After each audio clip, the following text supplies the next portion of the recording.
स्त्री को हत्या करी चलीगला स्वामी जानीपारे पाखे शोइथिबा सांग। आसंतु जानिबा एहार सर्वशेष खबर विषय।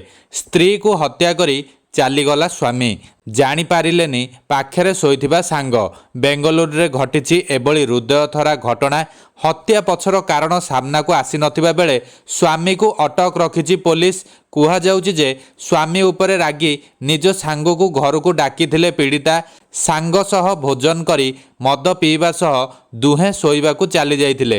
हेले सकाळु उठिबा बेलकु पीड़ितांक मृतदेह पाखरे पड़िथिबा देखि तांको सांग आश्चर्य हो जाइथिले।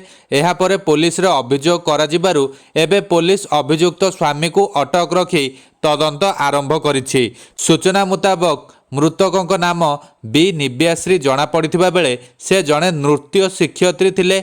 विवाह पाई घर लोक राजी नथिले भी से स्वामी किरण को विवाह करथिले।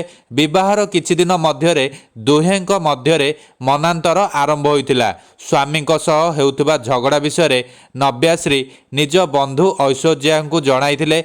मो काम को पसंद न करबा सह मु अन्य काहा सह नैतिक संपर्क रखिथिबा नै किरण संदेह करुथबा कथा ऐश्वर्या को जणाइथिले नव्याश्री।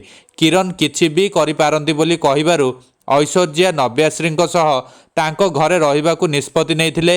एहा परे दुहे राति खाइबा खाई मद पीवा सह शोइबाकु चली जाइथिले। सकाळु बेडसीट ओड्डा लागिबारु ऐश्वर्यांकर निद भांगी जाइथिला।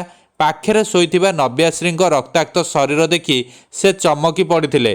तुरंत से पड़ोशी को डाकिबा सह पुलिस को खबर देइथिले। शव व्यवच्छेद पर गला कटाजिबा पूर्वरु नव्याश्री को माड़ मरा जाइथिला बोली कहिथिले डाक्टर। एबे ऐश्वर्यांकर अभियोग क्रमे पुलिस किरण को अटक रखी पचराउचरा करुछि।